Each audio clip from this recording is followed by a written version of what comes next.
Hello everyone, welcome to this amazing platform of our channel Panisha for Competitive Examinations and I am Piyush। तो आपको पता ही है कि हम अभी एसएससी सीजीएल 2019 के पेपर्स को डिस्कस कर रहे हैं, जिसमें कि हमने अभी तक 4 मार्च शिफ्ट 1 तक के पेपर जो है डिस्कस कर लिए हैं। अभी आपको पता ही है कि टोटल 18 शिफ्ट में आपके एग्जामिनेशंस हुए थे 3 मार्च से लेकर के 9 मार्च 2020 तक। और ये सीरीज आपको मैं क्यों लेके आया हूँ, ये आपका बहुत ही ज़्यादा बेनिफिशियल होगी। जो आपका अपकमिंग एग्जामिनेशन है, लाइक आपका सीएचएसएल का हो गया, सीजीएल टीयर 2 हो गया, और फिर इसके अलावा आपका सीपीओ का एग्जामिनेशन हो गया, स्टेनो का हो गया। तो बहुत सारे एग्जामिनेशन अभी आपके लाइंड अप हैं, पाइपलाइन में है। तो आपके वो सारे के सारे एग्जामिनेशंस के लिए जो सबसे ज़्यादा रीसेंट आपका प्रीवियस ईयर पेपर होगा वो यही होगा, और इसके ही बेस पर हम सारी की सारी चीज़ों को कवर कर रहे होंगे, ठीक है। और मैंने मैथ्स के आपको ऑलरेडी करा दिए हैं पेपर्स, ये अभी इंग्लिश का चल रहा है। और मैथ्स के पेपर आपको अब एक बार प्लेलिस्ट में जाना, वहाँ पर आपको टॉपिक वाइज भी मिल जाएगा। मैथ्स में जो आपका टॉपिक वाइज है, लाइक ज्योमेट्री के सारे क्वेश्चन हो गए 2019 वाले, ठीक है, जो आपका मार्च में एग्जामिनेशन कंडक्ट हुआ था।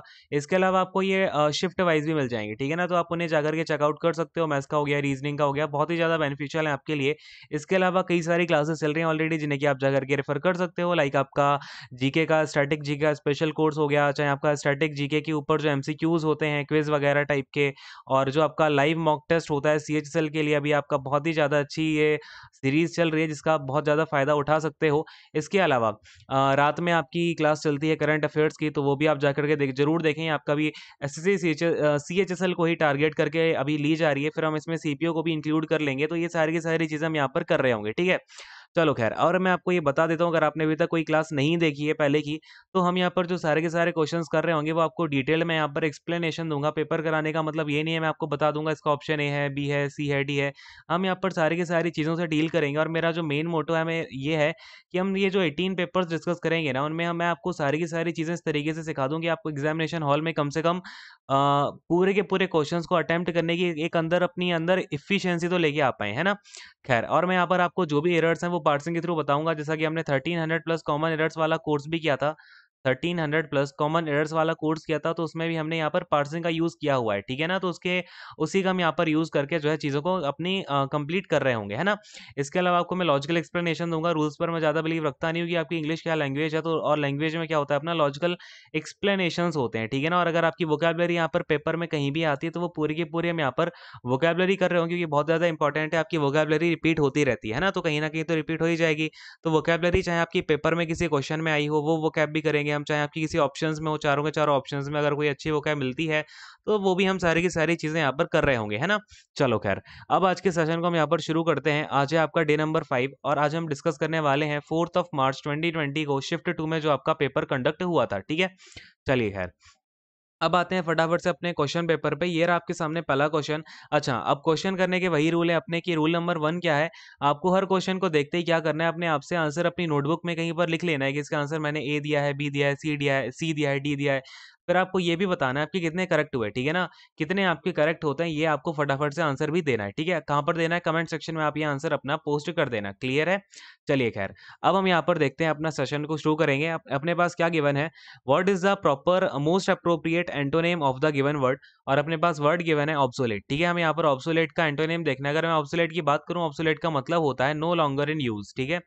क्या होता है नो लॉन्गर इन यूज, यानी कि कोई ऐसी चीज है जो अब आपकी यूज नहीं है, या फिर इसलिए क्योंकि कोई और दूसरी चीज है जो कि अब बहुत अच्छे से इन्वेंट की जा सकती है। जैसे अगर मैं आपसे बात करूं, आज के टाइम पर जो आपके लाइट बल्ब्स हैं, क्या है, आज के टाइम पर हमारे लाइट बल्ब्स हैं वो ऑब्सोलेट हो गए हैं, क्योंकि आज के टाइम पे क्या हुआ है, लाइट बल्ब से जो और भी बेहतर चीज है एलईडी, ठीक है ना। जो आपके एलईडी बल्ब्स हैं वो हम यूज करने लग गए हैं, तो इससे जो लाइट बल्ब है उनका हमने यूज करना बहुत कम कर दिया, और हम नेग्लिजिबल ही यूज करते हैं। और आने वाले कुछ टाइम में आपका लाइट बल्ब के जो यूज है वो बिल्कुल खत्म हो जाएगा, क्योंकि ये क्या करता है, अपना पावर बहुत ज्यादा कंज्यूम करता है। और इसका बेटर वर्जन हम देख चुके हैं एलईडी में, ठीक है ना। तो ये क्या हो जाएगा, अब आपका ऑब्सोलेट हो जाएगा। क्लियर है, मेरी बात समझ पा रहे हो क्या। चलो, अब देखो यहाँ पर हमें इसका क्या देखना है, एंटोनिम देखना है। अगर मैं इसको यहाँ पर देखता हूँ, फर्स्ट वाला ऑप्शन रिमोट। रिमोट का मतलब क्या होता है, कोई चीज बहुत ही ज्यादा छोटी है, सक्रिय है ना, इस टाइप की चीजों को हम क्या बोल रहे होते हैं, रिमोट बोल रहे होते हैं। तो ऑब्सोलेट का रिमोट से लेना कोई लेना देना है ही नहीं। फिर अगर मैं रिसेंट की बात करता हूँ, तो रिसेंट का मतलब होता है आपका रिसेंट का मतलब होता है लेटेस्ट, ठीक है ना। क्या होता है, लेटेस्ट होता है। तो यहाँ पर आपका लेटेस्ट से भी कोई मतलब नहीं है, ठीक है। नो लॉन्गर इन यूज का अपोजिट ये तो नहीं होगा कि कोई चीज लेटेस्ट है, ठीक है। अब अगर मैं आपसे बात करता हूँ, इसको मैं एक बार यहाँ पर ना, ये मुझे लग रहा है हाँ भाई हो सकता है, तो मैं इसको एक बार गोला मार के छोड़ देता हूँ। फिर मैं आता हूँ आउटडेटेड में। आउटडेटेड का मतलब क्या होता है, अगेन ये भी आपका क्या है, यूज में नहीं है। आउटडेटेड का मतलब भी क्या हो जाता है, अब आजकल हम इसको यूज नहीं कर रहे हैं और ये पुरानी हो चुकी है ना।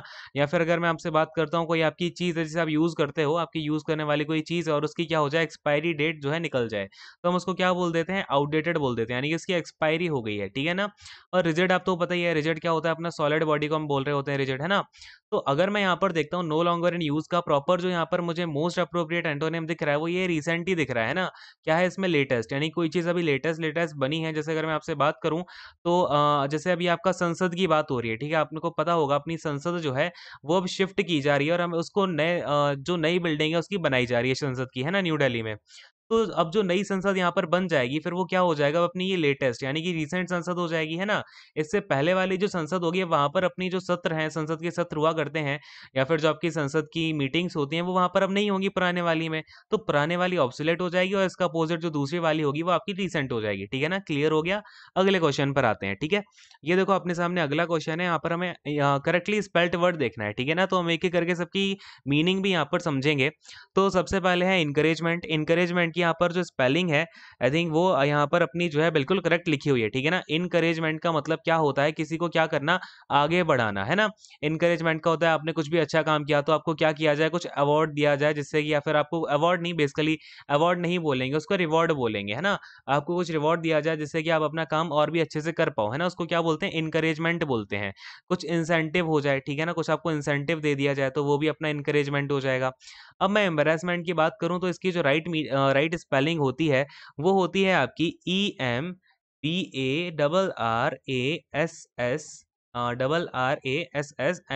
ठीक है ना। तो एम्बेरसमेंट में हमेशा ध्यान रखना, आपके आर भी डबल होते हैं और एस भी डबल होते हैं, ठीक है ना। और अगर मैं मीनिंग की बात करता हूँ, आप सबको पता ही होगा एम्बेरसमेंट क्या होता है, किसी की बेइज्जती कर देना। लेकिन इसका एक सिनोनिम है जो कि बहुत बार पूछा गया है, ठीक है ना। तो इसको एक बार अच्छे से लिख लेना और ध्यान रख लेना। एम्बेरसमेंट का जो सिनोनिम है वो होता है मॉर्टिफिकेशन, ठीक है ना।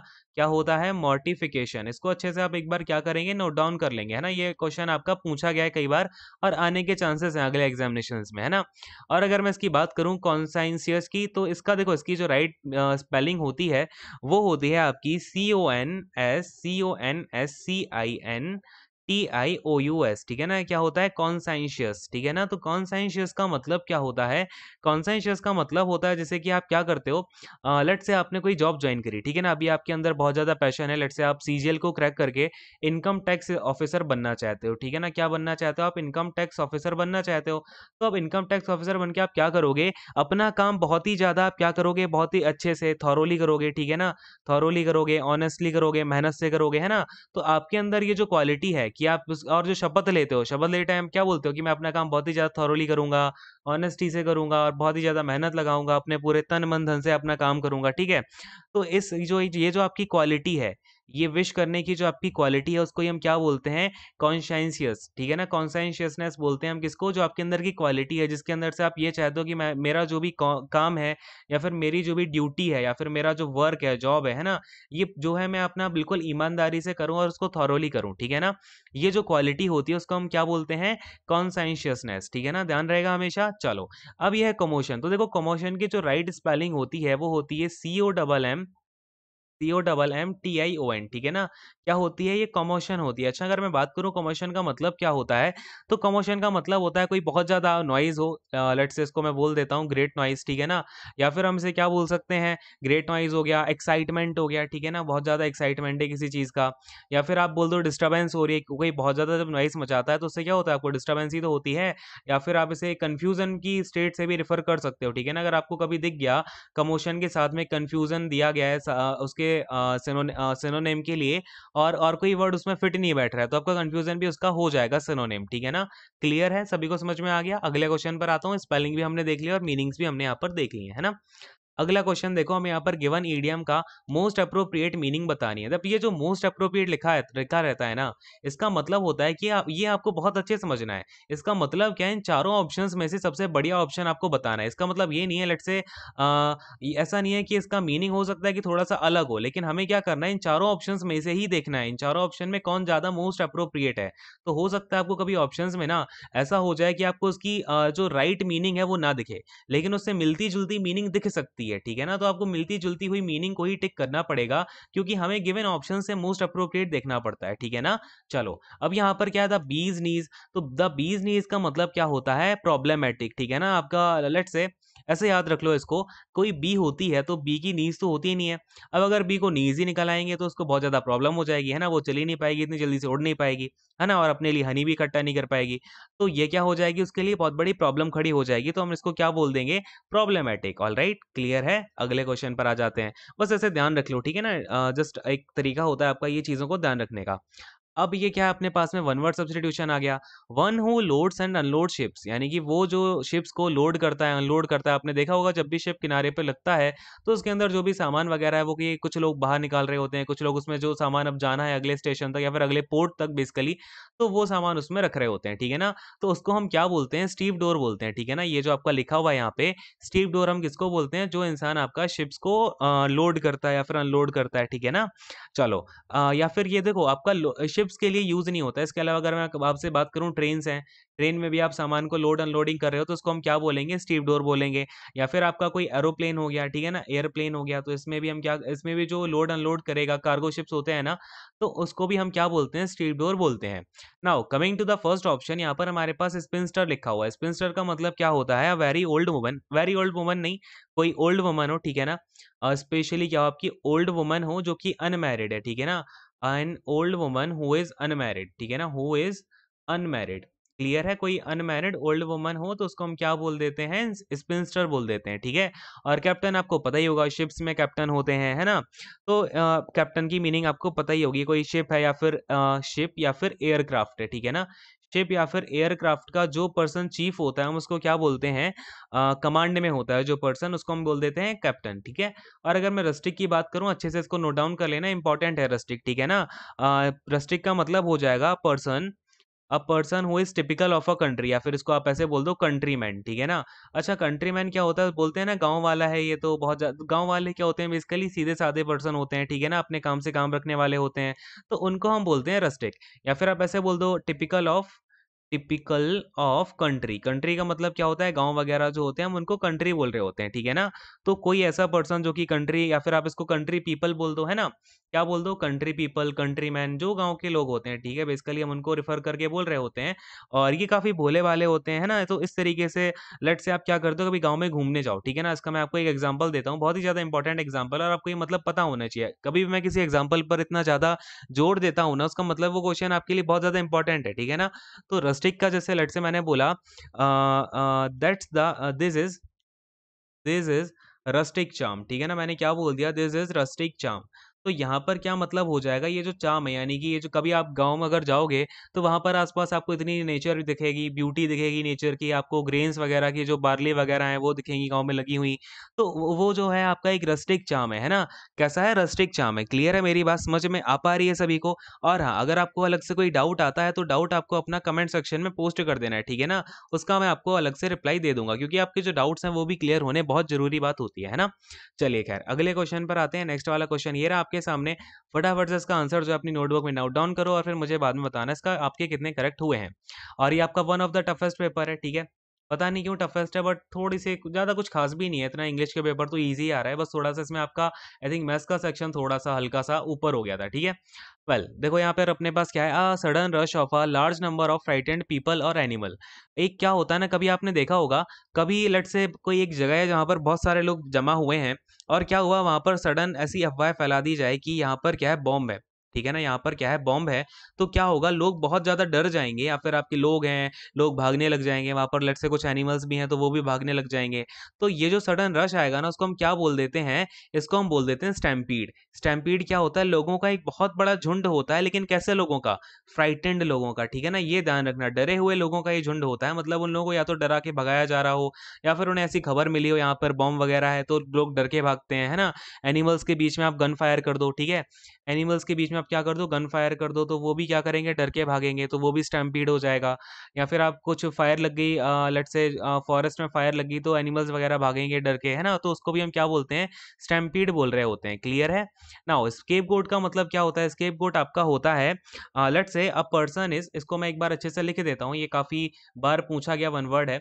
A person who is, a person who is punished for, who is punished for, यानी कि ऐसा पर्सन जिसको की सजा दी गई है, for things, for things that are not done by him, that are not done by him. अच्छा, हिम भी हो सकता है, हर भी हो सकता है, ठीक है ना, ये कोई मैटर नहीं है, हिम या हर, यानी कि कुछ ऐसी चीज है जिस किसी ने कोई काम किया ही नहीं है, लेकिन उसको उसकी सजा मिल गई है ना, तो उसको हम क्या बोल देते हैं, स्केपगोट। अगर मैं हिंदी की बात करूं तो स्केपगोट का मतलब क्या हो जाता है, बकरी, क्या बोलते हैं उसको, बलि का बकरा, है ना। चलिए खैर, यहाँ पर आपका रिक्लूज है, रिक्लूज का मतलब देखो, रिक्लूज क्या होता है। अच्छा, रिक्लूज हो गया, हर्मिट हो गया, ठीक है ना, ये सारी की सारी चीजें कहीं ना कहीं सिनोनिम ही होती हैं, ठीक है। रिक्लूज हो गया, हर्मिट हो गया। अच्छा, रिक्लूज क्या होता है, a person who lives a life away from people and society, ठीक है ना, a person who lives his life, who lives life, life away from other people और society, away from other people and society, ठीक है ना, यानी कि और लोगों से वो क्या करे, दूर रहे, सोसाइटी से दूर रहे। और यहाँ पर जो मेन मोटो होता है वो उसका ये होता है कि वो अपने आध्यात्मिक जो उसका ज्ञान है उसको प्राप्त कर पाए, या फिर आप इसको बोल सकते हैं रिलीजियस, रिलीजन से कहीं ना कहीं रिलेटेड होता है, रिलीजन से या फिर आपका आध्यात्म से, ठीक है ना, किससे होता है, आध्यात्म से आपका रिलेटेड होता है। क्लियर है। चलिए अब अपने फोर्थ वाले को देखते हैं, लुनेसी। लुनेसी आपका क्या होता है, पागलपन होता है, ठीक है ना, लुनेसी का कुछ खास है नहीं। या फिर कोई आपका बहुत ही स्टूपिड बिहेवियर हो तो वेरी स्टूपिड बिहेवियर भी बोल सकते हैं इसको, वेरी स्टूपिड बिहेवियर, ठीक है ना, या फिर कोई बहुत ज्यादा पागलपन का काम कर रहा हो तो उसको हम बोल देते हैं ल्यूनेसी, ठीक है ना। क्लियर है। अगले क्वेश्चन पर आते हैं, नेक्स्ट वाला क्वेश्चन देखेंगे, क्वेश्चन नंबर 6, देखो यहाँ पे क्या है। अच्छा, a reward is a dash which motivates a person to achieve excellence in his field. तो यहाँ पर हमें क्या करना है, मोस्ट अप्रोप्रिएट वर्ड लगाना है, इसका मतलब हमें यहाँ पर क्या करना पड़ेगा, इन सारे के सारे ऑप्शंस को एक बार देखना पड़ेगा।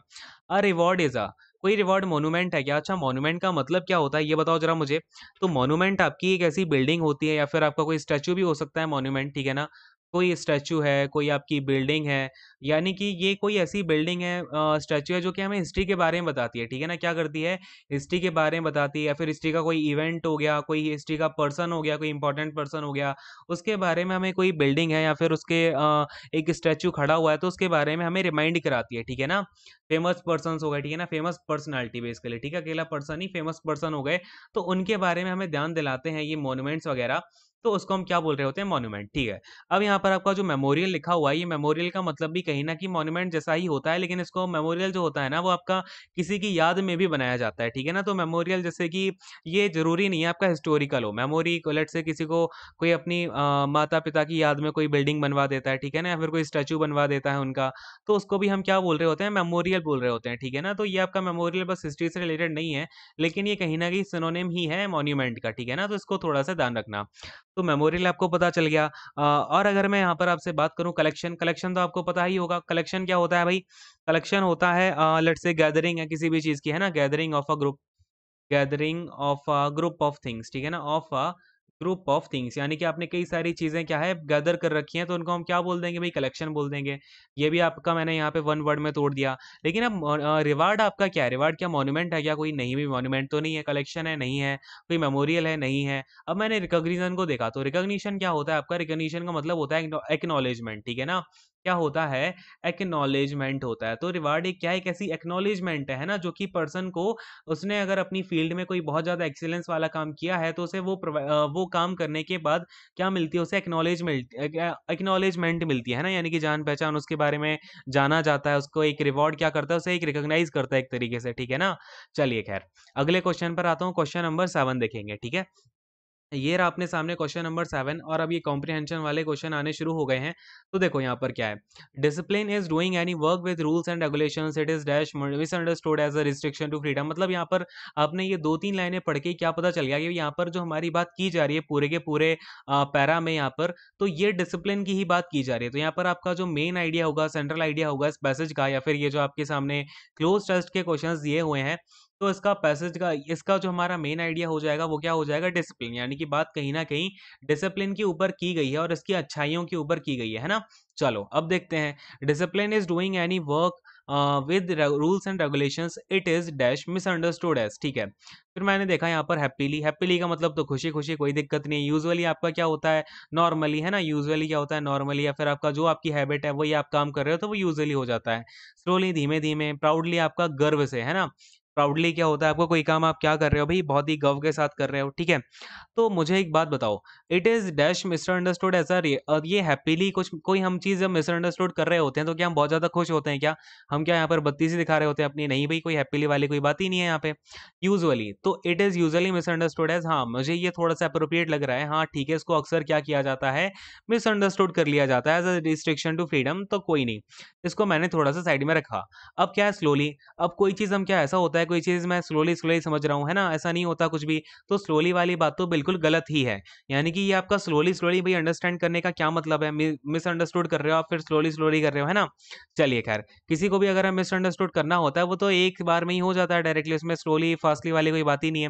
प्राउडली तो आपका ये होता है कि भाई किसी ने अपने बहुत ही गर्व से कोई बोल रहा है ना, विद प्राइड बोल रहा है, तो यहाँ पर आपका ये भी नहीं आएगा। तो ऑफ कोर्स यहाँ पर हमारा जो मोस्ट अप्रोप्रिएट ऑप्शन है वो क्या हो जाएगा, यूजुअली। यानी कि जो आपका डिसिप्लिन है वो यूजुअली मिसअंडरस्टूड किया जाता है as a restriction to freedom, but it makes our life organised. यानी कि लेकिन डिसिप्लिन जो है ना वो हमारी लाइफ को बहुत ही ज़्यादा ऑर्गेनाइज बना देता है। आप किसी भी ग्रेट पर्सन को देखेंगे तो उनकी लाइफ में आपको कहीं ना कहीं डिसिप्लिन दिखेगा। ठीक है ना, अगर आपकी लाइफ में डिसिप्लिन नहीं है तो आप कोई ग्रेट पर्सन या फिर जो अपनी ड्रीम्स हम अचीव करना चाहते हैं वो अचीव कर ही नहीं पाएंगे। ठीक है ना, लेट्स से डिसिप्लिन आपके अंदर नहीं होगा तो आप डेली जो है पढ़ ही नहीं पाओगे। ठीक है ना, आपके पास डिसिप्लिन ही नहीं है, आप डेली क्या ही पढ़ोगे, 4 से 5 घंटे, ये भी नहीं कर पाओगे आप इतना। ठीक है ना, तो डिसिप्लिन होना बहुत जरूरी है। खैर, अगले वाले पर आता हूँ। Discipline is are dash for students and people in different professions. ठीक है, तो यहाँ पर डिसिप्लिन क्या है, डैश है। चलिए यहाँ पर मैं एक एक करके बात करूंगा। पहला डिसएडवांटेज, क्या डिसिप्लिन कोई डिसएडवांटेज है क्या, क्या हम यहाँ पर डिसिप्लिन की कोई नेगेटिव फैक्टर्स के बारे में बात करें इस पैसेज में, नहीं भाई, हम तो बढ़िया बढ़िया बातें करने लग रहे हैं डिसिप्लिन के बारे में, डिसएडवांटेज वाली क्या बात होगी, कोई बात नहीं होगी। अच्छा, वर्च्यू क्या होता है, वर्च्यू का मतलब समझ लो, वर्च्यू एक तरीके से आपका डिसएडवांटेज जो है इसका अपोजिट हो जाएगा, है ना।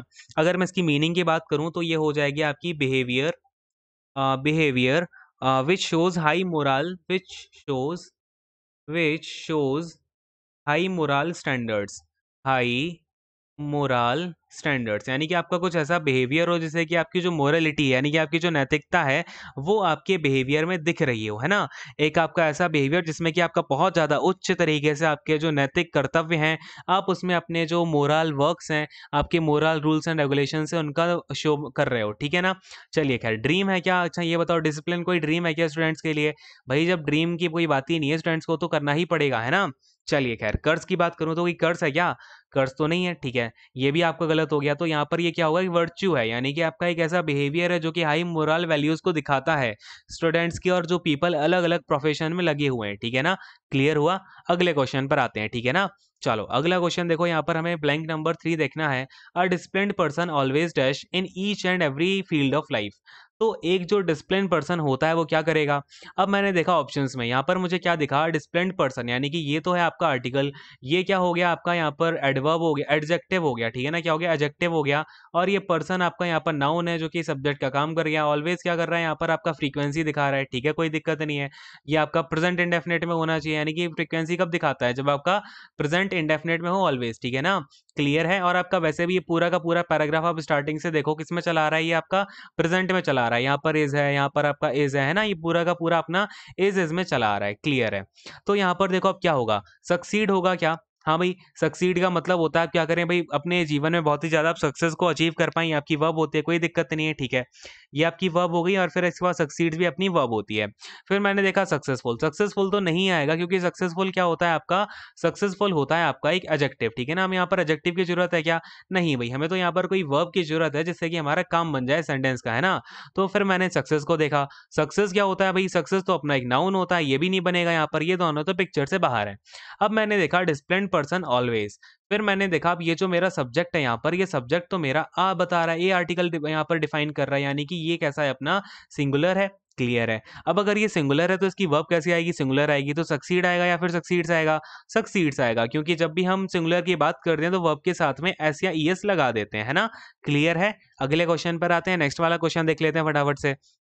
अब क्या बोला गया है, discipline should not be dash upon the people rather it should come from with in, यानी कि डिसिप्लिन किसी के ऊपर क्या करना, क्यों नहीं करना चाहिए हमें, तो मेक, क्या हम डिसिप्लिन क्या बना सकते हैं किसी का, किसी भी पर्सन के ऊपर, नहीं ऐसा नहीं है भाई। मेक्स यहाँ पर एक यहाँ पर हम डैश मार देंगे, ठीक है ना, हमें अभी समझ नहीं आ रहा है भाई मेक्स आएगा नहीं आएगा, क्या होगा क्या नहीं होगा, है ना।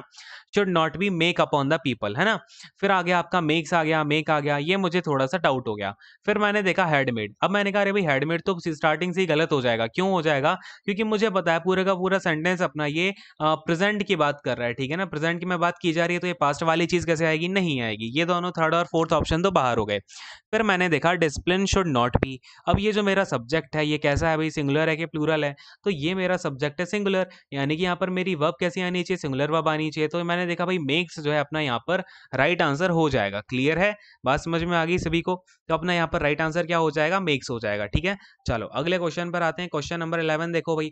अब blank number 5, wait a second, यहाँ पर हमने क्या कर दिया है, ब्लैंक नंबर 4 की चीज हमने यहाँ पर डाल दी, कोई नहीं, ये अपना ब्लैंक नंबर 4 में आएगा, ठीक है ना। ये देखो ये जो अपना मेक्स है वो ब्लैंक नंबर 4 में आएगा, मैंने थोड़ा सा ध्यान नहीं दिया, लेकिन यहाँ पर भी अगर मैं बात करूँ ऑप्शंस में, तो मेक्स अगर आपका आता तो वो हमारा ये, अगर हम पास्ट और प्रेजेंट वाले सेक्शन से देखते हैं तो आपका पूरा का पूरा सेंटेंस जो है वो आपका प्रेजेंट में ही रहने वाला है ना।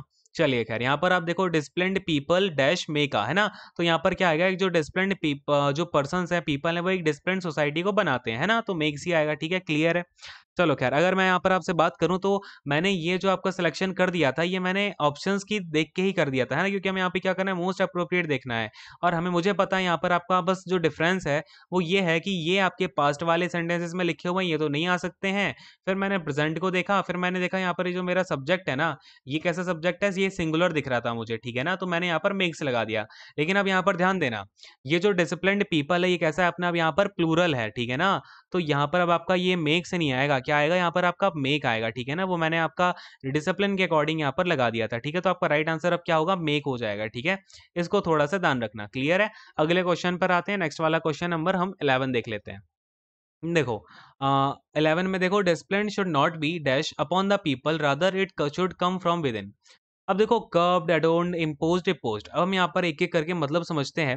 देखो सबसे पहले अपने पास में कर्ब्ड, कर्ब्ड का मतलब क्या होता है, आप लिमिट कर दें, है ना, क्या करें, किसी भी चीज को लिमिट कर दें, या फिर लेट्स से मैं इसमें बात करूं आपसे, किसी भी बुरी चीज को लिमिट करें ना, limit anything bad, limit anything bad, यानी कि आप किसी चीज को लिमिट कर दें जो कि बुरी है। नाउ एडोन्ड क्या होता है भाई, एडोन्ड आपको पता ही होगा, किसी भी चीज को या पर्सन को आप क्या करें, make a thing, make a thing और पर्सन अट्रैक्टिव, है ना, और पर्सन अट्रैक्टिव, यानी कि आप किसी पर्सन या फिर थिंग को कैसा बना दें भाई, अट्रैक्टिव बना दें।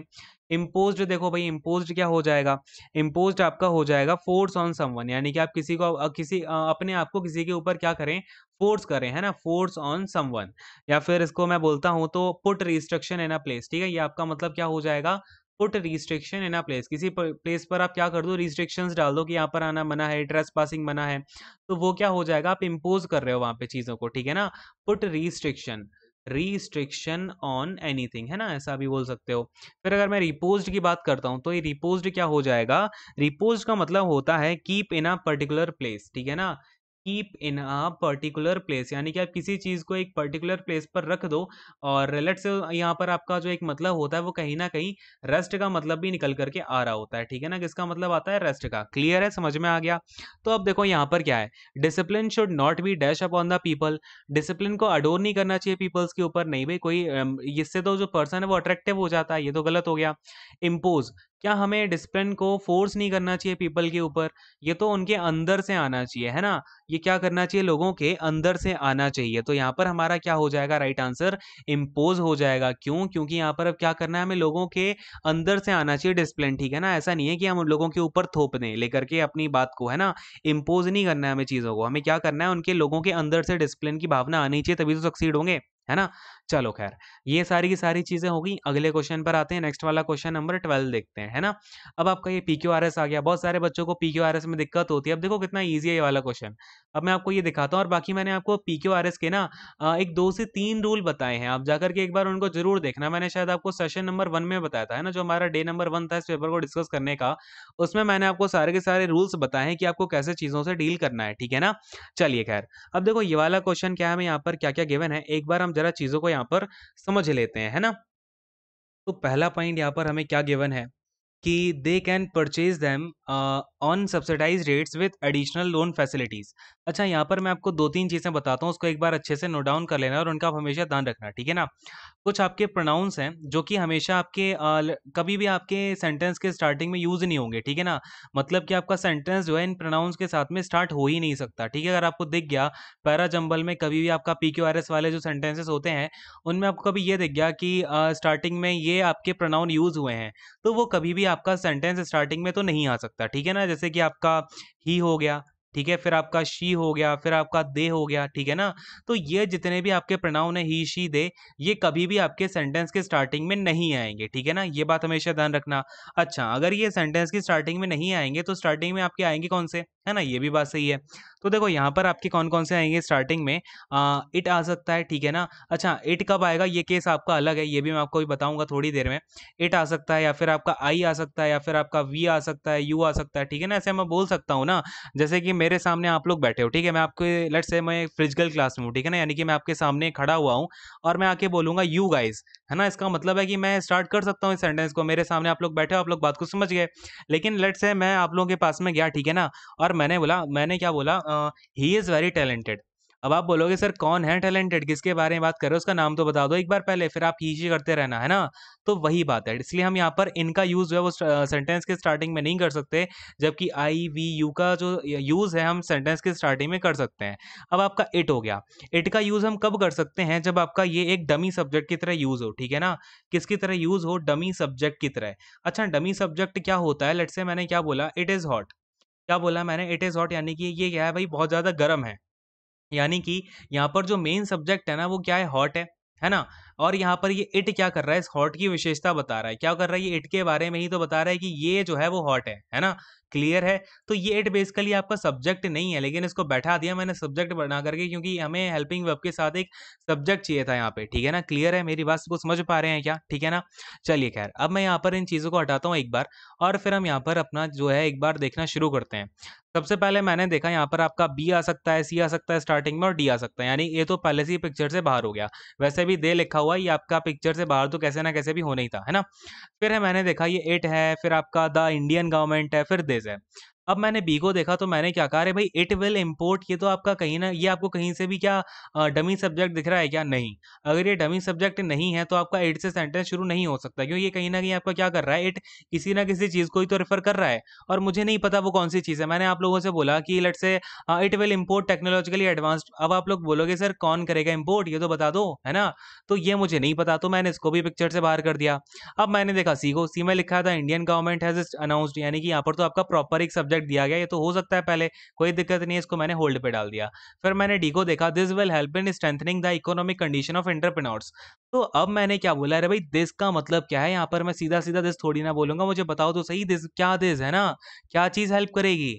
तो ये भी मुझे समझ नहीं आ रहा, तो मैंने डी को भी पिक्चर से हटा दिया। तो बस अकेला सी जो है वो हमारा यहाँ पर बचा हुआ है, यानी कि सी से आपका जो सेंटेंस है वो शुरू हो जाएगा, है ना? तो अब ये बात अपनी क्लियर हो गई। यहाँ पर आपका ये ऑप्शन नंबर 1 और ऑप्शन नंबर 4 तो पिक्चर से बाहर है। अब मैंने सी को उठाया, the Indian government has announced certain facilities in the budget session. अब मैंने देखा सी के बाद में या तो ए आ सकता है या फिर बी आ सकता है।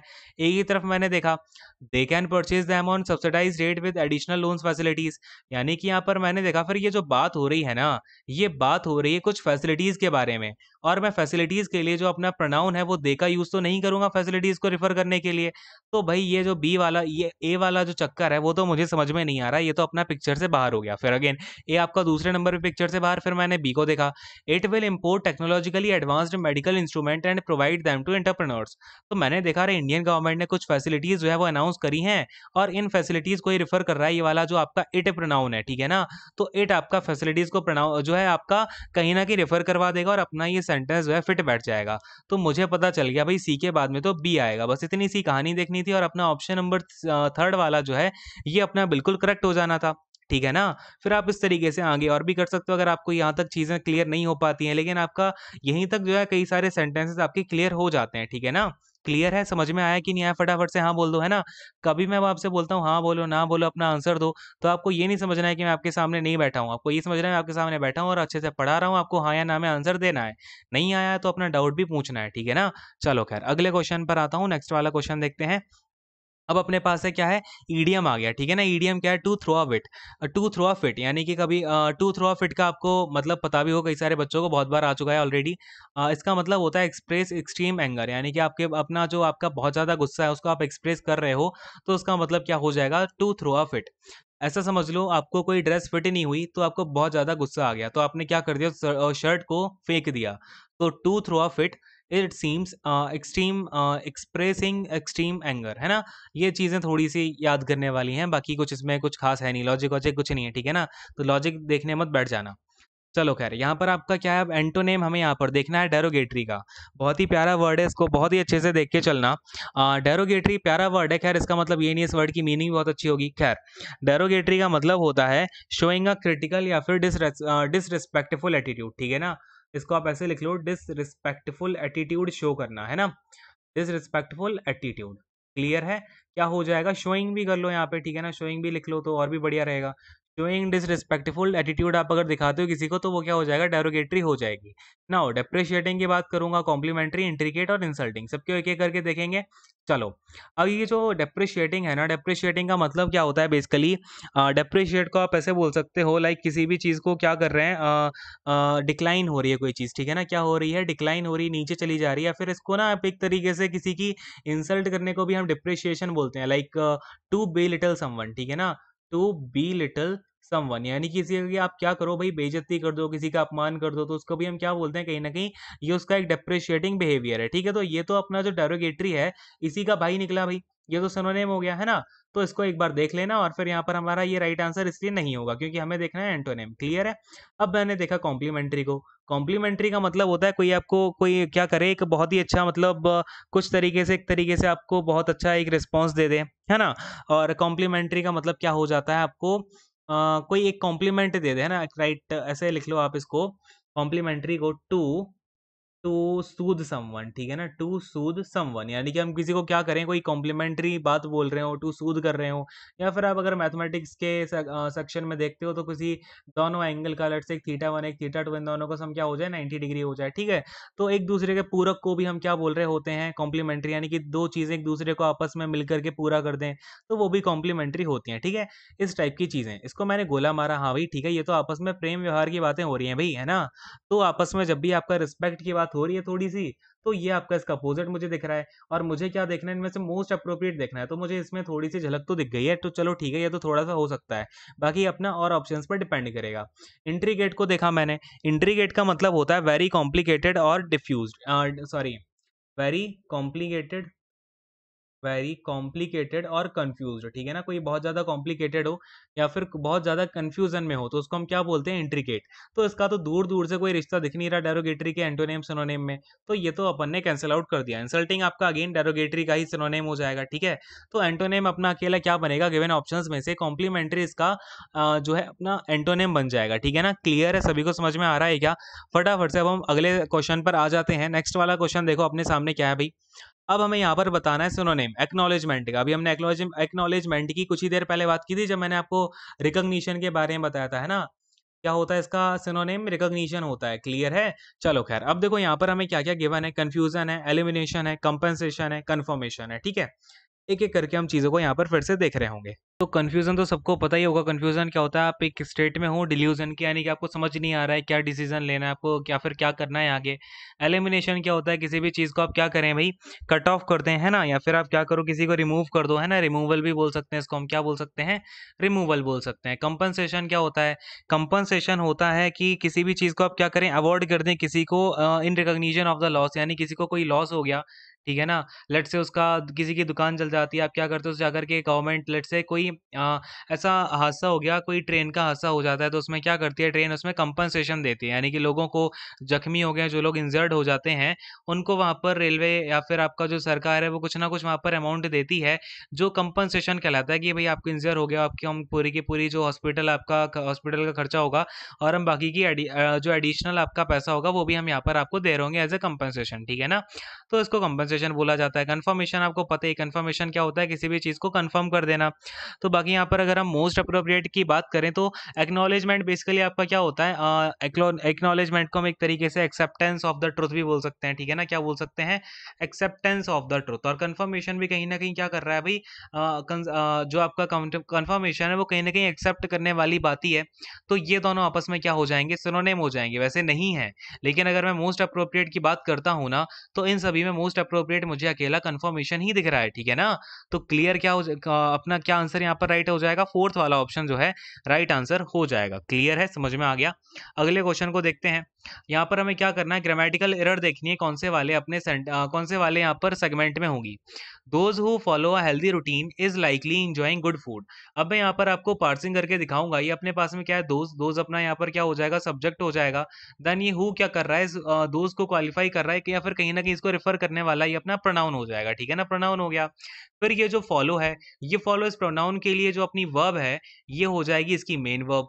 फॉलो व्हाट, तो अ हेल्दी रूटीन, यहाँ पर जो रूटीन है ये अपना क्या हो जाएगा, ऑब्जेक्ट हो जाएगा। और ये हेल्दी क्या कर रहा है, रूटीन को क्वालिफाई कर रहा है, तो ये इसका क्या हो जाएगा, एडवर्ब एडजेक्टिव हो जाएगा, ठीक है ना, क्या हो जाएगा, एडजेक्टिव हो जाएगा। नाउ ये तो हु वाली कहानी हो गई। अब ये जो दोज है ना, ये दोज का सब्जेक्ट यहाँ पर, ये दो सब्जेक्ट बनेगा किसका, इज का, ठीक है ना। ये जो इज लिखा हुआ है आपका चुटकू सा, ये इज का क्या बनेगा, सब्जेक्ट बनेगा। तो मैंने देखा भाई ये जो दोज है ना, ये दोज तो अपना प्लूरल होता है। फिर यहाँ पर इज को मैंने देखा, इज तो अपना ये सिंगुलर लिखा हुआ है, यानी कि यहाँ पर आपका इज नहीं आएगा, क्या आएगा, आर आना चाहिए, ठीक है ना, क्या आना चाहिए, आर आना चाहिए। फिर मैंने देखा लाइकली। अब ये जो मैं आपको एक बार थोड़ी सी एक चीज बताता हूँ, जिससे कि आपको थोड़ी यहाँ पर क्लैरिटी आ पाएगी, है ना। कभी भी आपका क्या लिखा होता है, let's say be like to, be like to, है ना, क्या लिखा होता है, बी लाइकली टू, ऐसा, बी लाइकली टू। क्लियर है, क्या लिखा होता है, बी लाइकली टू। अच्छा, ये जो बी है ना, ये बी वाली वर्ब यहाँ पर कुछ भी हो सकती है। बी वाली वर्ब्स कौन कौन सी होती हैं, अगर मैं प्रेजेंट में बात करूँ तो प्रेजेंट में आपका इज एम आर आ जाता है। यही बी वाली वर्ब जब पास्ट की बात करती है तो उसमें आपका वॉज वर आ जाता है। तो ये सारी की सारी बी वाली वर्ब की फॉर्म होती है, ठीक है ना, वॉज वर है ये, ठीक है। तो यहाँ पर ये जितनी भी अगर वर्ब आ जाती हैं, ये सारी की सारी वर्ब आपकी यहाँ पर फिट हो सकती है, ठीक है ना, हेल्पिंग वर्ब। और फिर उसके बाद में आपका क्या हो, प्लस में लाइकली टू हो। अब इसका जो पूरा मतलब होता है ना, इस पूरे के पूरे फ्रेज का, इस पूरे के पूरे ये पूरा एक क्या होता है, फ्रेज होता है, इसका मतलब होता है प्रोबेबिलिटी, ठीक है ना, क्या होता है, प्रोबेबिलिटी। क्लियर है, तो इसको हमेशा ध्यान रखेंगे आप। सॉरी, देखो, अब बी लाइकली टू का मतलब क्या हो गया, प्रोबेबिलिटी ऐसी है ना, या फिर आपका प्रोबेबली भी बोल सकते हो इसको आप, प्रोबेबली, है ना। तो अब देखो यहाँ पर क्या है कि दोज, यहाँ पर मैंने आर लगा दिया, आर अपनी क्या हो गई, बी वाली वर्ब हो गई, ठीक है, ये वाली कहानी खत्म। फिर मैंने देखा लाइकली लिखा हुआ है, ठीक है, फिर यहाँ पर आपका लाइकली के साथ कौन सी प्रपोजिशन आएगी, टू प्रपोजिशन आएगी, ठीक है ना, कौन सी आएगी, टू प्रपोजिशन। फिर ये जो इंजॉइंग लिखा है ना, ये क्या हो जाएगा, इंजॉइंग आपका ये हो जाएगा जीरंड, ठीक है ना, जो कि इस टू वाली ये जो आपका टू प्रपोजिशन है, इसका क्या बन जाएगा, ऑब्जेक्ट बन जाएगा।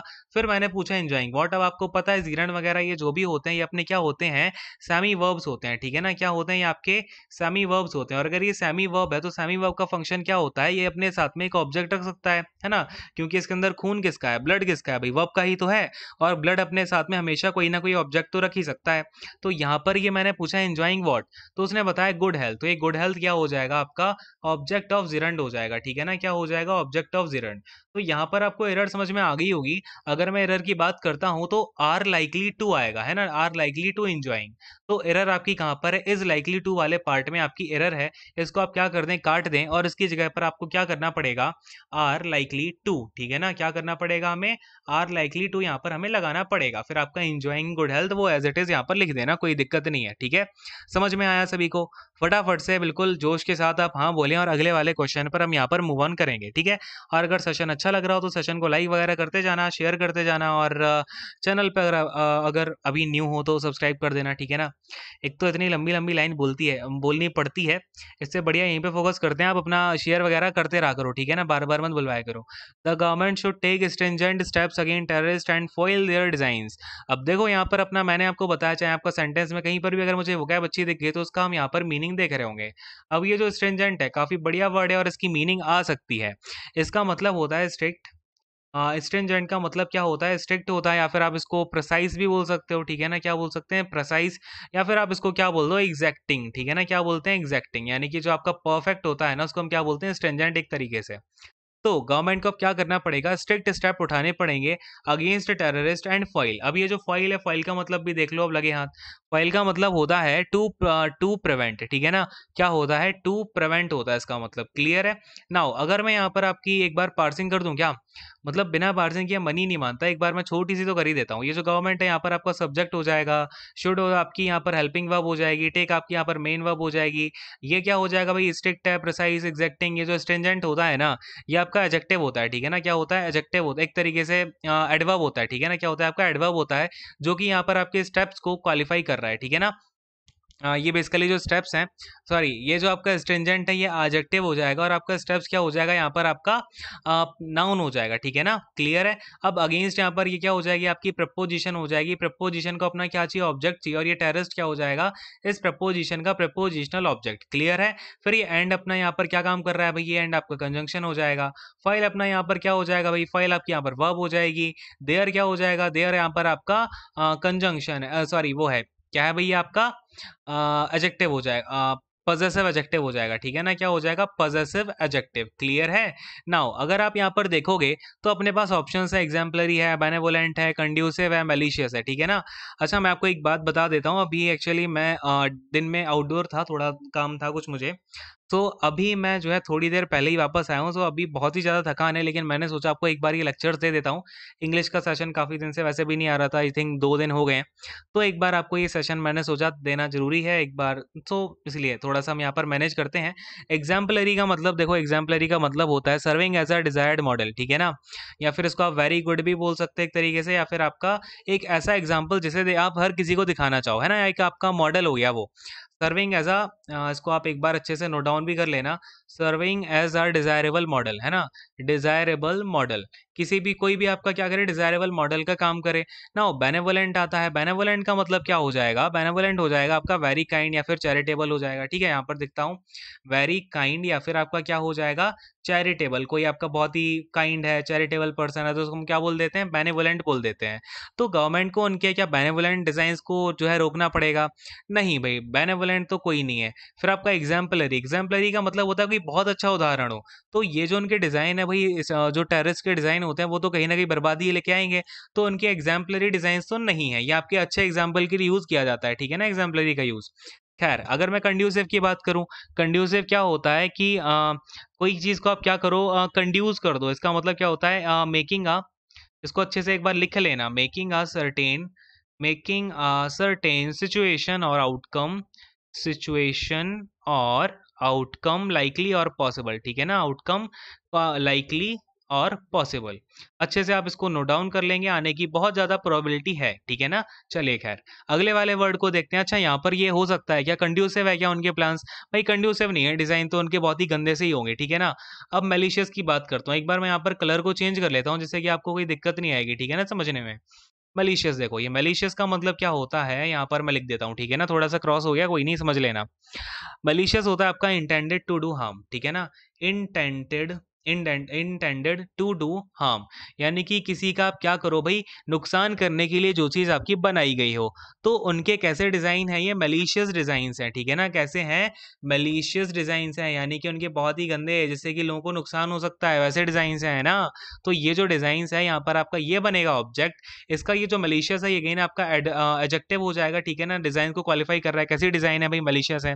देयर आपका यहाँ पर पजेसिव हो जाएगा, ठीक है ना, पोजेशन दिखा रहा है। क्लियर है, पूरी की पूरी कहानी क्लियर हो गई, बहुत ही अच्छे से मैंने समझा दिया है, स्पेलिंग समझा दी और आपका पार्सिंग करवा दी, बढ़िया हो गया। ठीक है, अगले क्वेश्चन पर आते हैं।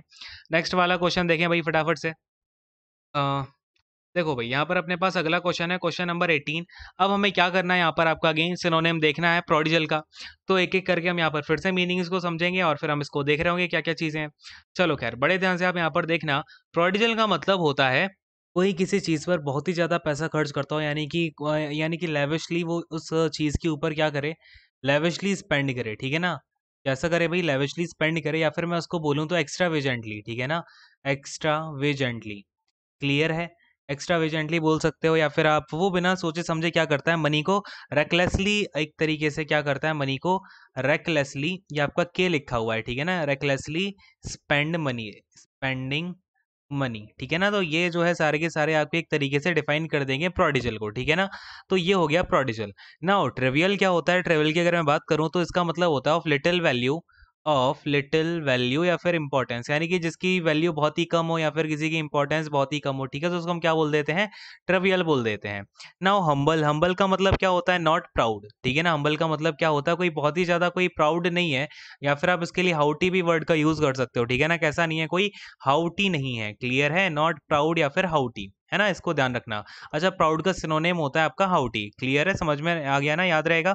चलो, अब अगर मैं यहाँ पर आपसे बात करूँ अगले वाले वर्ड की, तो अपने पास आ जाता है एरोगेंट। एरोगेंट का मतलब क्या होता है, कोई बहुत ही ज्यादा कैसा हो भाई, let's say someone who is full of self worth, यानी कि कोई क्या हो, फुल ऑफ सेल्फ वर्थ या फिर सेल्फ इंपॉर्टेंस, सेल्फ वर्थ या फिर आपका क्या हो जाए, सेल्फ इंपॉर्टेंस हो जाए। कोई क्या करे भाई, अपने बारे में ही उसको यस ये हमेशा लगता रहे 24 आवर्स में कि उसकी जो वैल्यू है वो बहुत ही ज़्यादा है, वो अपने आप में बहुत ही ज़्यादा इंपॉर्टेंट है, या फिर उसकी बहुत ज़्यादा वर्थ है, ठीक है ना। तो उसको हम क्या बोल देते हैं, एरोगेंट बोल देते हैं, ठीक है ना। वो अपने आप में क्या है, एक तरीके से एरोगेंट है। तो अगर मैं यहाँ पर आपसे बात करूँ, आपको ऑफकोर्स यहाँ पर दिख ही रहा होगा कि इसका सिनोनिम क्या हो जाएगा, एक्स्ट्रावेजेंट हो जाएगा, जो आपका लेविशली एक तरीके से बहुत ज़्यादा खर्च करता है, ठीक है ना। यानी कि उसकी वो सोचता नहीं है खर्च करते टाइम, बस पैसा खर्च करता जाता है एक्स्ट्रावेजेंटली, ठीक है ना, क्लियर है। चलो खैर, अब अगले क्वेश्चन पर आ जाते हैं। नेक्स्ट वाला क्वेश्चन देखेंगे अपने सामने क्या है भाई। अब यहाँ पर हमें क्या करना है, एरर को देखना है क्वेश्चन नंबर 19 में। तो एक बार शुरू करते हैं इसको स्टार्टिंग से। When I reached the cinema hall, the movie had already began लिखा हुआ है, ठीक है। तो बड़े ध्यान से देखना, यहाँ पर आप क्या बोल रहे हो, When I reached the cinema hall, यानी कि जब मैं सिनेमा हॉल पहुंचा तो मूवी तो ऑलरेडी बिगिन हो चुकी थी, यानी कि शुरू हो चुकी थी एक तरीके से, है ना। तो जब मैं सिनेमा हॉल पहुंचा तो यह है आपका पास्ट में, और जब आप सिनेमा हॉल पहुंचते हो उससे पहले ही मूवी आपकी शुरू हो चुकी थी, यानी कि पास्ट से अगर मैं पहले की बात करता हूँ तो यहाँ पर आपका क्या होना चाहिए, परफेक्ट होना चाहिए। तो बिल्कुल सही है, यहाँ पे आपका परफेक्ट टेंस का यूज किया उन्होंने, हेड लगा करके, ठीक है ना। ना हेड तो लगा दिया, लेकिन आपको पता है हेड के साथ में क्या आता है, हेड प्लस का V3 आता है, क्लियर है। तो मैंने देखा ये तो बिगेन लिखा हुआ है, ठीक है ना, और बिगेन तो अपनी सेकंड फॉर्म हो जाती है। तो यहाँ पर आपका क्या होना चाहिए, बिगन होना चाहिए, ठीक है ना, क्या होना चाहिए, बिगन होना चाहिए। तो अगर मैं यहाँ पर एरर की बात करूँ, कहाँ हो जाएगी, ऑलरेडी बिगन में अपनी जो है एरर निकल के आ जाएगी, ठीक है ना, क्लियर है। मैंने आपको जो 1300 प्लस कॉमन एरर्स हैं उसमें आपका ये मैं पूरा का पूरा मैंने एक्सप्लेन किया हुआ है, क्यों ऐसा होता है, कैसे होता है, कैसे आप यहाँ पर टाइमलाइन का यूज़ कर रहे होते हो। मैंने आपको बहुत ही अच्छे से ये चीज़ें जो है ऑलरेडी एक्सप्लेन की हुई हैं। तो अगर आप वो जो है क्लासेस को कर लेते हो, अभी मैंने आपको लमसम उसमें 550 प्लस क्वेश्चंस कराए हैं, ठीक है ना, और बाकी के क्वेश्चंस हम अभी कर रहे होंगे और भी सेशंस में। तो अगर आप इतने सेशन भी कर लेते हो ना, जितने मैंने आपको कराए हैं, लमसम 46-47 सेशन कराए हैं, अगर आप उन्हें भी कंप्लीट कर लोगे तो आपका बहुत ज़्यादा चीज़ें जो है क्लियर हो पाएंगी, ठीक है ना। अगले क्वेश्चन पर आता हूँ। खैर, मैं यहाँ पे क्वेश्चन नंबर 20 देखते हैं। अब हमें क्या करना है, सेंटेंस की पैसिव वॉइस बनानी है। His Elder sister taught him English, यानी कि उसकी जो एल्डर सिस्टर है उसने उसे इंग्लिश सिखाई है। अब अगर मैं यहाँ पर बात करूँ, आपका हिज एल्डर सिस्टर यहाँ पर सब्जेक्ट हो जाएगा, टॉट अपनी यहाँ पर क्या हो जाएगी, मेन वर्ब हो जाएगी। और ये जो हिम और इंग्लिश है ना, ये अपने डायरेक्ट और इनडायरेक्ट ऑब्जेक्ट हैं। अगर मैं हिम की बात करूँ, ये आपका इनडायरेक्ट ऑब्जेक्ट है, और ये इंग्लिश का अपना डायरेक्ट ऑब्जेक्ट है, ठीक है ना। तो हमेशा ध्यान रखना, अपने पास में अगर दो ऑब्जेक्ट आ जाते हैं, दोनों ऑब्जेक्ट से हम क्या कर सकते हैं, पैसिव को बना सकते हैं, ठीक है ना, ये हमेशा ध्यान रखना। लेकिन अगर मैं आपसे बात करूं तो इनडायरेक्ट ऑब्जेक्ट से बनाना हमेशा हम यहाँ पर प्रेफर करते हैं, ठीक है ना। किससे प्रेफर करेंगे, इनडायरेक्ट ऑब्जेक्ट से। यहाँ पर हमारा मैंने देखा हिम है इनडायरेक्ट ऑब्जेक्ट, तो मैं क्या करूंगा, इसको यहाँ पर सब्जेक्ट बनाने की कोशिश करता हूँ, ठीक है ना। तो ये क्या हो जाएगा अपना यहाँ पर, ही हो जाएगा, ठीक है ना, ही हो जाएगा हिम का, क्योंकि हम यहाँ पर इसको क्या बनाने वाले हैं, सब्जेक्ट बनाने वाले हैं, ठीक है। अब ये क्या है, अपना टॉट लिखा हुआ है, यानी कि टीच टॉट टॉट होता है ना, तो ये अपनी V2 लिखी हुई है, ठीक है ना, V2 दिख रही है मुझे। अब अगर ये V2 है तो मुझे क्या करना पड़ेगा इसको, अगर मैं इसको पैसिव वॉइस में बनाने की कोशिश करूंगा तो वॉज आएगा, है ना, वॉज टॉट हो जाएगा, क्योंकि आप वॉज या वर टॉट ही तो करते हो। जैसे लेट से आपका V2 को अगर हमें चेंज करना होता है, V2 का पैसिव बनाते हैं तो क्या बनता है अपना, वॉज या वर, और प्लस में अपना आ जाएगा क्या, V3, है ना। तो अगर मैं इसका करता हूँ टॉट का, तो वॉज टॉट हो जाएगा। फिर मैंने ऑप्शंस को देखा, यहाँ पर तो इज बीइंग है, ये भी इनकरेक्ट है। His Elder sister is taught आएगा, ये भी इनकरेक्ट है आपका। ये हैज बीन टॉट, ये भी इनकरेक्ट है। वॉज टॉट आपका अकेला एक सेंटेंस में दे रखा है, बस आपको इतना सा चेक करना है, और ऑप्शन नंबर 4 जो है अपना यहाँ पर राइट आंसर हो जाएगा इस तरीके से। क्लियर है, बात समझ में आ गई क्या, बस छोटी सी बात थी, है यहाँ पर तो कोई दिक्कत होनी ही नहीं चाहिए, है ना। अगले क्वेश्चन पर आते हैं, नेक्स्ट वाला क्वेश्चन देखते हैं, चलिए। क्वेश्चन नंबर 21 देखो, यहाँ पे क्या है, हमें यहाँ पर क्या करना है, इंप्रूवमेंट करना है, ठीक है ना। तो यहाँ पर आप एक बार देख लो, यहाँ पर अपना जो है वो जो लाइन होगी आपकी, अंडरलाइन होगी, वो कहाँ पर होगी, एक बार समझते हैं। The mathematical calculation of this problem is easy then previous one, ठीक है। तो यहाँ पर आपका जो अंडरलाइन है वो यहाँ पर आपका ईजी देन में, ठीक है ना, ईजी देन आ में। क्लियर है, तो यहाँ पर आप ध्यान रखना आपकी अंडरलाइन कहाँ पर है, ईजी देन आ में। बताओ इसका आंसर क्या हो जाएगा। तो देखो, द मैथमेटिकल कैलकुलेशन, यानी कि ये जो कैलकुलेशन तक है, ये अपना क्या हो जाएगा, सब्जेक्ट हो जाएगा, ठीक है। फिर ये ऑफ क्या है, प्रपोजिशन है, ये हो गया प्रपोजिशन। अब यहाँ पर इस प्रपोजिशन का ऑब्जेक्ट कौन बनेगा, ये प्रॉब्लम बन जाएगी, ये क्या बन जाएगा, पीओ, यानी कि प्रपोजिशनल ऑब्जेक्ट। और ये दिस क्या कर रहा है, इस प्रॉब्लम के बारे में बता रहे हैं, यानी कि इसका क्या कर रहा है, एक तरीके से ये इसका एडजेक्टिव बन जाएगा, ठीक है ना। क्या बन जाएगा, ये इसका एडजेक्टिव। और कौन सा एडजेक्टिव है, ये आपका डेमोन्स्ट्रेटिव है, डेमोन्स्ट्रेट ही तो कर रहा है प्रॉब्लम को। कौन सी वाली प्रॉब्लम है, ये वाली प्रॉब्लम, ठीक है ना। तो अब ये क्या है ना, ये अगर मैं इसकी बात करूं, the mathematical calculation of this problem, ये पूरा का पूरा एक तरीके से क्या है, पार्टिटिव है, ठीक है ना। ये इसका पार्टिटिव है, ऑफ से लेकर के दिस प्रॉब्लम तक, ये क्या हो जाएगा, पार्टिटिव हो जाएगा सब्जेक्ट का। लेकिन अगर मैं फंक्शन की बात करता हूं तो फंक्शन यही रहेगा, प्रपोजिशन और पीओ का। नाउ इज ये क्या हो जाएगा, इज आपका यहाँ पर हो जाएगी मेन वर्ब, ठीक है ना। चलिए, अगर मेन वर्ब की मैं बात करता हूँ, कभी भी आपकी हेल्पिंग वर्ब अगर मेन वर्ब बन जाती है तो हम इसको क्या बोलते हैं, लिंकिंग वर्ब बोलते हैं। बहुत बार, मतलब मैं आपको कम से कम 100+ टाइम्स ये बात बता चुका हूँ। आई होप कि आपको ये चीज अब तो पता चल गई होगी, है ना। चलो खैर, अब मैंने देखा ये इजी देन है, मैंने देखा अच्छा ये तो कहीं ना कहीं कंपैरिजन हो रहा है पिछली वाली से, यानी कि यहाँ पर अगर मैं कंपैरिजन करता हूँ तो मुझे क्या करना पड़ेगा, इजी की प्लेस पर इजियर करना पड़ेगा, है ना। क्या करना पड़ेगा, इजियर। तो ये क्या हो जाएगा, इजियर देन दैट। तो ऑफकोर्स अपना ऑप्शन नंबर 2 जो है वो यहाँ पर करेक्ट हो जाएगा। अगर यहाँ पर बहुत सारे लोग होते हैं, उन सबसे सबसे बेस्ट होता, तो यहाँ पर हमें इजिएस्ट का यूज करना पड़ता। क्लियर है ना। चलिए, बस एक से आपका कंपैरिजन हो रहा है प्रीवियस वन वाले से, तो हमने क्या कर दिया, इजियर देन द कर दिया। क्लियर है ना। चलो अगले क्वेश्चन पर आते हैं, क्वेश्चन नंबर 22 देखेंगे। अब हमें यहाँ पे क्या करना है, indirect form of the given sentence हमें बतानी है। तो the teacher told me, the teacher said to me, you have not submitted the assignment. अब अगर यहाँ पर सेड टू है तो मुझे इसका अगर मैं इनडायरेक्ट फॉर्म बनाऊंगा तो यहाँ पर क्या हो जाएगा, टोल्ड हो जाएगा। फिर मैंने क्वेश्चन यहाँ पर अपने ऑप्शंस को देखा, तो फर्स्ट वाला और फोर्थ वाला ऑप्शन तो यही ढेर हो गया, क्योंकि ये सेड टू लिखा हुआ है ना। अब फिर मैंने देखा द टीचर टोल्ड मी, यानी कि ये कहानी हो जाएगी टोल्ड मी। अब देखो, आप इतने से कोई ऑब्जर्व करके यहाँ पर आप थर्ड वाले ऑप्शन में टिक लगा सकते हो, क्योंकि आपका टोल्ड के साथ कभी भी टू का यूज नहीं होता, क्योंकि सेट टू को हटाकर ही हम क्या कर रहे होते हैं, टोल्ड का यूज कर रहे होते हैं, है ना। तो ये क्या हो जाएगा, द टीचर टोल्ड मी। बस आपको इतना सा ऑप्शंस में चेक करना है, और आपको फटाफट से 2 से 3 सेकंड में इस क्वेश्चन को मार्क कर देना है, ठीक है ना। ऑब्जर्वेशन आपको बहुत अच्छे से करनी है। हमेशा इंग्लिश के पेपर में याद रखना, आपको एलिमिनेशन बहुत अच्छे से आनी चाहिए, ठीक है ना। क्या होनी चाहिए आपके पास, एलिमिनेट करने की ताकत होनी चाहिए, क्योंकि हमें क्या करना होता है ना, मोस्ट अप्रोप्रिएट देखना होता है। ऐसा नहीं कि आपने बहुत पहले से सारी चीजें पढ़ी हुई हैं तो आपको वही डिट्टो मिल जाएगा। आपको यहाँ पर क्या करना है, मोस्ट अप्रोप्रिएट देखना है, इस चीज को ध्यान रखना है हमेशा, ठीक है।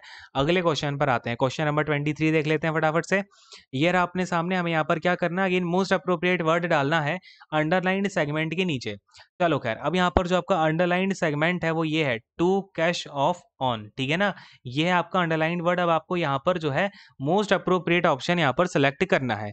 तो इससे पहले मैं आपको एक बात बता देता हूँ, कभी भी आपके सामने लिखा हो टू कैश इन ऑन, फिर यहाँ पर आपका कुछ भी, लेट से आपका यहाँ पर मैंने क्या लिख दिया, समथिंग लिख दिया, ठीक है ना, क्या हो to cash in on something, तो इसका पूरे के पूरा का मतलब पता है क्या होता है, टू कैश इन भी होगा उसमें प्रपोजिशन और ऑन भी होगा, ये जो पूरा का पूरा अपना फ्रेज बनता है ना, इसका मतलब हो जाता है to take advantage of, to take advantage of, यानी कि आप क्या करें, किसी चीज का फायदा उठाएं, लाभ उठाएं, टू टेक एडवांटेज ऑफ, ठीक है ना, हमेशा ध्यान रखना है इसको, बहुत ही बढ़िया वर्ड है ये, अपना बहुत ही बढ़िया फ्रेज है। तो यहाँ पर अगर मैं देखता हूँ, no effort has been made by the Indian cricket team to cash off on, तो यहाँ पर क्या आएगा, टू कैश इन ऑन आएगा, ठीक है ना कि ऑफ ऑन, क्या आएगा यहाँ पर आपका, to cash in on its vibrant image in the world cup. तो बस हमें यहीं पर इसको करेक्ट कर देना है, क्या करेंगे हम यहाँ पर, to cash in on, clear है। तो यहाँ पर अपना करेक्ट होके क्या आ जाएगा, अगर मैं मोस्ट अप्रोप्रिएट की बात करूं तो ऑप्शन नंबर 3 जो है अपना यहाँ पर राइट आंसर हो जाएगा, ठीक है ना, क्या हो जाएगा, टू कैश इन ऑन, ये आपका फ्रेज ही है एक तरीके से, ठीक है ना, क्या है आपका फ्रेज है, इसको तो आपको ध्यान ही रखना पड़ेगा, क्लियर है, अपने माइंड में बैठा लो, याद कर लो, कुछ भी करो, लेकिन ये आपको याद हो जाना चाहिए, ठीक है। चलिए खैर, अगले क्वेश्चन पर आते हैं, नेक्स्ट वाला क्वेश्चन देख लेते हैं फटाफट से, अपने पास क्या है भाई यहाँ पे 24th वाले क्वेश्चन में देखो, यहाँ पर हमें करेक्टली स्पेल्ड वर्ड देखना है, तो एक एक करके हम सारे के सारे वर्ड्स को क्या करेंगे भाई, देख लेंगे। ये तो वेटेरिनरी लिखा हुआ है, ये तो अपना बिल्कुल करेक्टली स्पेल्ड है, ठीक है ना, वेटेरिनरी है, और इसका मतलब होता है related to the treatment of, इसको मैं लिख ही देता हूँ, related to the treatment of, related to the treatment of farm and domestic animals, farm यानी कि जो फार्म एनिमल्स होते हैं, जैसे कि आपका गाय हो गया और बकरियां हो गई है ना, काऊ हो गए, गोट हो गए, ठीक है ना, तो ये सब आपके क्या होते हैं, कैटल्स हो गए, बेसिकली कैटल्स की बात कर रहा हूँ, तो ये आपके फार्म एनिमल्स हो जाते हैं, या फिर आपका पेट एनिमल्स हो, इनके ट्रीटमेंट को रिलेटेड जो भी चीज़ होती है ना, उसको हम क्या बोलते हैं, वेटेरिनरी बोल रहे होते हैं, क्लियर है। फिर आपका आता है रिहर्सल, रिहर्सल की जो राइट स्पेलिंग होती है वो होती है आपकी REHEARSAL,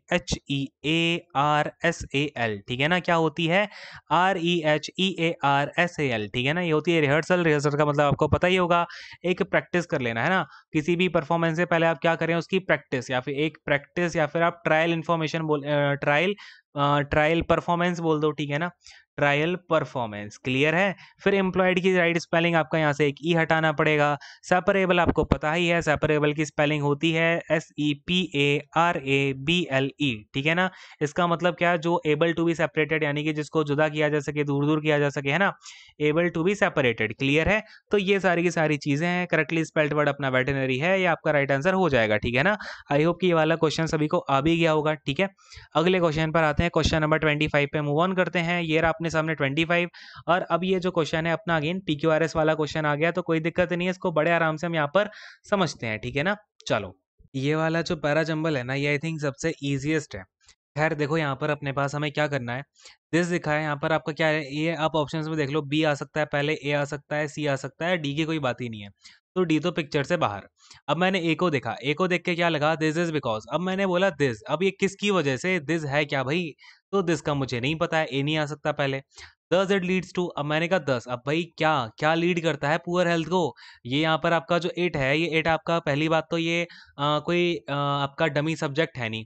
दूसरी बात, ये जो आपका 10 है, ये 10 आपका कहीं ना कहीं एक रीजन को बता रहा है, जो कि आपका पहले प्रेजेंट होनी चाहिए कोई बात इसके, है ना, तो बी भी नहीं आ सकता पहले, तो पहले क्या आएगा, आएगा तो पहले सी ही, ठीक है ना, एक बात क्लियर हो गई।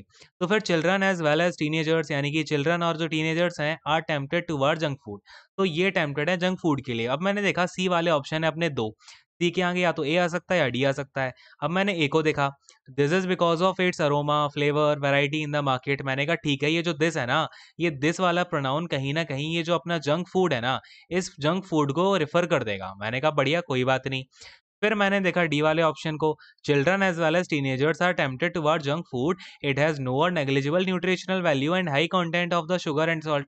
अरे भाई, टेम्पटेड है जंक फूड की तरफ, लेकिन उसमें ये तो है नहीं, अब मुझे रीजन तो इसके आगे बताया नहीं, ये तो बस वही बात हो गई कि it has no negligible nutritional value, blah blah blah blah. है ना। लेकिन अब क्या है, मुझे मोस्ट अप्रोप्रिएट यहाँ पर ए वाला दिख रहा है, तो मैं क्या करूंगा, सी के बाद ए को डालूंगा। क्लियर है। तो आपका ये जो थर्ड वाला ऑप्शन है ये बिल्कुल करेक्ट हो जाएगा। लेकिन अगर आप और भी आगे अपनी कहानी को लेके जाना चाहते हो तो आप इसमें डी और बी को भी चेक कर सकते हो। जैसे कि फिर क्या हो जाएगा, अब मैंने क्या बोला, इसके अंदर अरोमा है, फ्लेवर है, वैरायटी है मार्केट में, लेकिन इसके अंदर जो न्यूट्रिशनल वैल्यू है ना वो तो नेग्लिजिबल है, और हाई कंटेंट है शुगर एंड सॉल्ट का। सो इससे अब क्या होता है ना, डी के बाद मतलब हमेशा आपका क्या आएगा, बी आएगा, क्योंकि thus it leads to poor health and mental disorder. यानी कि अब उसमें क्या है, न्यूट्रिशनल वैल्यू तो नेग्लिजिबल है, कुछ है ही नहीं न्यूट्रिशनल वैल्यू, और हाई कंटेंट है शुगर एंड सॉल्ट का। तो इसकी वजह से ये क्या करता है, पुअर हेल्थ और मेंटल डिसऑर्डर बच्चों के बीच में पैदा करता है। सो ये क्या हुआ, आपका डी के बाद में हमेशा बी आएगा। ठीक है ना। अब मैं अगर इस वाले ऑप्शन को देखूंगा तो डी के आगे बी नहीं आ रहा है जस्ट बात। ठीक है ना। तो ये वाला ऑप्शन इस तरीके से भी गलत कर सकते हो आप। ठीक है। तो बहुत सारे तरीके हैं। तो आई होप कि आपको ये चीज़ जो है क्लियर हो पाई होगी। एंड आज का सेशन हम यहीं पर एंड करते हैं। आई होप कि आपको सारे के सारे जितनी मैंने आपको चीज़ें बताई हैं और जो भी आपको समझाया गया है यहाँ पर, वो सारी की सारी चीज़ें जो है आपको क्लियर हो गई होंगी। And thank you so much. God bless you all. Take care. Bye bye. अगर सेशन अच्छा लगा हो तो लाइक करें, शेयर करें, सब्सक्राइब करें चैनल को, एंड ग्रो करते रहें और भी बच्चों को जोड़ते रहें। ठीक है। Thank you so much. Bye bye.